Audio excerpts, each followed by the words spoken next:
What has happened to Sri Lanka is we've been exporting so much of commodity, but not exporting brands. And our commodities have gone overseas and somebody else brands it. Why can't we do it? Welcome to our podcast on World Marketing Forum at the historic Mount Lavinia Hotel. Hosted in Sri Lanka by Sri Lanka Institute of Marketing. Today we have with us Mr. Nandana Wickramage. He is the chairman of Ceylon Ecolife, as well as he is a strategic advisor to multiple organizations. We have so many brands in this country, and there had been world-class campaigns, and there had been brands, or there are brands as we speak, who are going to the world stage. But do we really have that world-class essence in our brands? What's your take? As Sri Lanka, we are in a transition period. People are very tech savvy, very digital savvy now. Plus, emotionally intelligence has come into our advertising very much now. Now there's always talk about EI and AI. Yeah. So I think we are moving ahead. But when you talk of world class, we have to be able to pitch to our market. Right? That's Sri Lanka first. Yes, first Sri Lanka, and then if you are looking at the advertising going to overseas, then we have to do it according to that. So there are enough and more Sri Lankans who are able to get there. There are enough and more Sri Lankan brands who've gone overseas and done to that market. You can't use what is there to the local market. It doesn't work that way. If you look at it, brands and our campaigns are really good. There are issues in consistency, I would say. That would be the biggest issue that we have on consistency. So there are good ones, there are not so good ones. So our consistency should be right. So the readiness mean, is it based on the budget that is more important, or the level of creativity that is blend in the campaign? To do something for a particular market, the cost has to be decided according to the market. No? Yes. So, yes. And the concept has to be again decided according to the market. Of course. So, but all in all, we have to touch Sri Lanka first, win in Sri Lanka. But I think there'll be brands which don't really come into Sri Lanka but go to overseas markets. That's possible, and it has happened. So definitely, this country needs a lot of foreign income, and we Sri Lankans need to make sure that we have brands that can go global. Earlier, we've seen coconut tea. All those are export. Those are commodity. Yes. But what has happened to Sri Lanka is we've been exporting so much of commodity, but not exporting brands. And our commodities have gone overseas and somebody else brands it. Why can't we do it? And I'm sure today's the new generation is looking at that. You took the entire discussion to a great juncture because you speak of the new generation. Now, having said all this, there are quite a lot of micro and small enterprises coming in, and it's a word that is very popular, entrepreneurship.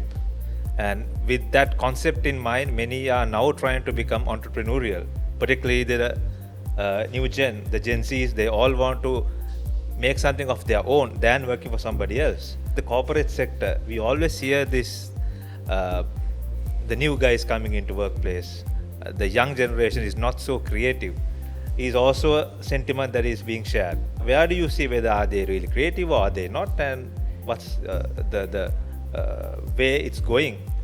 See, if we look at it from our viewpoint and say the new generation is not creative, expecting for them to do what we've done, I think we're wrong in doing that. Agree. We need to allow our new generation to do what is right at this moment. So what we need to be doing is make sure that our new generation, right, is exposed to the insights. Because insights are what will take a brand through. Insights of the consumer psyche. If they don't understand the consumer psyche, then there's going to be a lot of trouble. So the new gen, or let's take it as the Gen Z, the insights that they would see in their knowledge would be completely different to what we see or what you would see or someone elder to them, or is that again making a change? Insights is what you go out, you find out, right? You get exposed to insights, right? And then you can always pool all the insights and take what is the most relevant.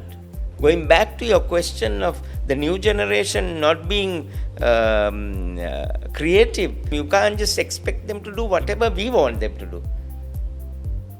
But if we show them exactly this is where we want to go, right? They might show you a higher place to go, but they will have different ideas. But only thing is we need to make sure that we give them the right exposure and listen to them. Listening is the most important thing. We listen from the marketplace. Make sure that that listening from the marketplace is brought into the decision table. Then we can pull everything together and come up with the right campaign or right strategy for a brand to develop. Now, the youth is quite exposed to digital devices. They are very tech savvy than the generations before. So how can that be helpful? Whether that assistance they get by using these devices and the environment that they're exposed to, could they be bringing better knowledge to the decision table, as you were saying? Yeah, of course. Only thing is, a load of information does not mean you can take a decision of a load of information. It is how you interpret the information. If you interpret it wrong, then you're going to be wrong. You know that when information flows down from one point to another, there is so much of distortion in the information, and those information can be distorted to the level that cannot be used, but people might take it and use it. So that is why your information flow cannot be from one end. It has to be multiple. It has to be multiple, and the reader or the person who interprets information cannot be one, because one individual has biasness. You need to make sure you bring a team together and say, okay, let's look at this. Why is this information this way? And why is another person's information in a different way? So we got to bring this in together and take the right decision. And that's how brands have been built. So coming back to our World Marketing Forum, once in a lifetime opportunity, we have the presence of over 40 countries representing over 50 marketing related bodies across the globe, representing various continents.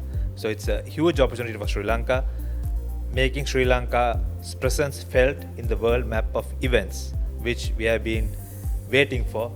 There's the opportunity now.